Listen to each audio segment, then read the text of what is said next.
Well, thanks. So stay with us into the second hour of the agenda here on the SABC News channel. My name is Desiree Chauke. Now, very important conversation coming up now. Have you ever wondered if your loved ones or family would be properly taken care of after you've passed on? It's emerged that many South Africans generally don't prioritize the need for keeping a valid will. But thanks to Wills Month, we are now joined in studio by fiduciary expert and CEO of Capital Legacy, Alex Simeonides. He's here to share his expertise and raise awareness on the importance of keeping a will. Alex, I hope I didn't butcher your surname. You got it perfect. Thank you. Stunning. Thank you. Welcome. And this is an important conversation. We don't have it enough. Absolutely. Not having a will has become a national problem. We've had many wills weeks, and it just hasn't made a dent in the lack of people not having a will. Who should write a will? So anyone that is older than 16 is the technical answer, but to be more real, generally I say you need to do it when you're getting married, having a child, maybe getting your first home, stuff that is where you're having a life-changing event. What makes a will valid? So typically a will just needs you to sign it, and it needs 2 witnesses. But in practice, the reality is that it should be properly typed out so that the master of the court can read it properly, and preferably done by a professional. So how does one go about populating a will? There's people who only have a house to give away, but it gets complex as you go up the rung, and there are people who have, these days, we're talking about 4IR, and intellectual property comes into the question as well. How do you go about putting this together? Well, even at the most basic level, doing a will by yourself, it involves a lot of the unknown. And that's why I always say, in terms of how do you get a will, I always recommend you speak to a professional. If you go online, you can download a will, you can go to a stationery store, and you can avoid that perceived cost of getting the will done. But there's many companies that will consult with you and not charge you to get the will done. And then at least the unknown is removed. And as you move up that ladder of complexity that you mentioned, so that consultation will be able to adapt and make sure that the will is tailored to your need. What's the purpose of a will? A will, there's many purposes, and I mentioned it earlier. It's about, a will encapsulates you as the individual. So if I, for example, have children and I want to make sure that they are looked after, I use a will to make sure that they get everything. Aren't things like that automatic? No, they're not. What is automatic is if you die without a will, there's a deemed percentage that goes according to your family tree. But that, more times than not, is not what you want. Yeah. So for example, you could have an estranged wife or an estranged husband, and if you haven't done your will, then your estranged husband or wife would get some of your estate. So how do you justify? I used to work in a financial management company where we dealt with people's inheritances, and invariably when a person died, there would be a whole lot of people who spring out of the works to say he had a wife there that nobody knew about, he had children over there that nobody knew about. How does the law separate children born in wedlock and children out of wedlock, and children who might not necessarily be known to the family, to other parties of interest? So a will deals with what you have in your, I'm going to try to keep it simple, in your estate, so like your house and your car. Policies like your retirement fund are dealt with separately, and that's an important distinguishment to make. So you can't put those in a will? You can't put a thing like a retirement policy in your will. That's got a whole other set of laws. Okay. And that's where I say it's the unknown. That's why you need a consultation. But going back to your question, a will, the spouse will, you can't distinguish between a child in wedlock or not in wedlock. They all have an equal right in terms of a child maintenance claim, and they all have an equal right to the estate if you haven't bequeathed anything to them. And how does the law recognize the ages? And I'm asking you these questions because these are real occurrences, that when a person, especially a breadwinner, has passed away, as I said, things come up that nobody was aware of. So we recently had a situation last week. We've got 3 children, well, 3 children and 1 young adult. The will left everything to the 15 and 13-year-old. Mm-hmm. But there is a 20-year-old who got nothing in the will. That 20-year-old was also out of wedlock, to your question, And we thought that the 20-year-old is still deemed to be dependent Yeah. for a child maintenance claim, because there's a small subset of legislation that says even though you're older than 18, you may still need support for university, and we managed to catch it there. So I generally say you got up until 21 to have a child maintenance claim. What about adult beneficiaries? You have a parent who's managed to amass a certain level of wealth, and they pass away, and their children are adults, but the estate has to go somewhere. So if there is no will and there are children, there will be a equal distribution amongst those children, which will then stop any Adult form of children. Adult children, yes. If there is a will and maybe there was a favourite and the favourite got everything, and there are adult children, then they wouldn't have a claim. In terms of an adult, a spouse always has a claim, even though she or he may be disinherited. Yeah. Do you get those situations where parents have decided, I have 5 children, but my favorite is John, and that's who I'm going to bequeath everything to? We often get that situation. Fortunately or unfortunately, I'm involved in over 2,000 estates at any time. Yeah. We see that more often than not.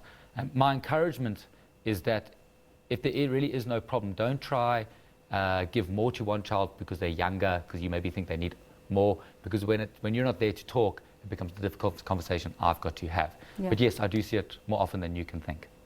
Should everyone, anyone who has some level of acquisition, has acquired some level of property or wealth, should everyone be writing a will? So the thing we live in a nation where there's a lack of financial education. So to say simply that, oh, I have a house, I have a car, I should do a will, is the right advice. But it's also what you're not aware of. So if you work for a company and that company has policy benefits, you, for example, a single mom, need to create a trust via a will that can then look after those policy benefits for your young child. Yeah. You may not have a house or a car, but you didn't think about that. So I always say it's better just to have a will, create the trust if you have children, just to be sure. What are the effects of not having one? Could be disastrous. If I may use an example. So if you don't have a will and you have some cash or some investments and you have children, your children will automatically inherit because of that structured law that we have. But the challenge then is that the children need that money, and it's not ideal for it to go to what we call the government's guardian fund. It's more ideal for it to go to a trust that you set up that can be controlled and pay every month the medical aid and the school fees. Yeah. So just an example of not having a will is when you have young children and you have cash, the cash is going to go to the government's guardian fund, and they would have to drive to Pretoria every month to go get that money. Yeah. In terms of beneficiaries, we're always, a big chunk of our conversation now has been about the kids. Are those the only beneficiaries in a will? Who else can benefit from a will? So every family has its own dynamics. They have their dynamics, Yeah. exactly. So you may have a nephew that you've been looking after. That nephew may have a alcohol or gambling problem, but you still want to make sure that they're looked after. So you can use a will to create a mechanism to look after that particular, and it maybe not even your child. You can use a will to create a structure where maybe your spouse can then have an income and not be left with all of this money because he or she have never really handled money. You've been handling the money the whole time. Yeah.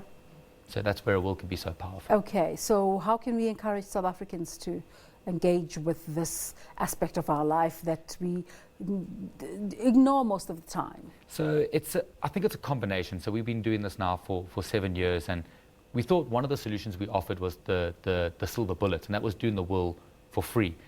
But in our country, it's not the entire problem. It's a cultural thing. There's a big fear of death, and there's a big fear about doing a will. Are you maybe bringing death to the fore?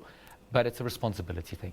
If you want to also be responsible, you need to do a will, and I think that's where we need to make it easy for people, so we can do the will for free.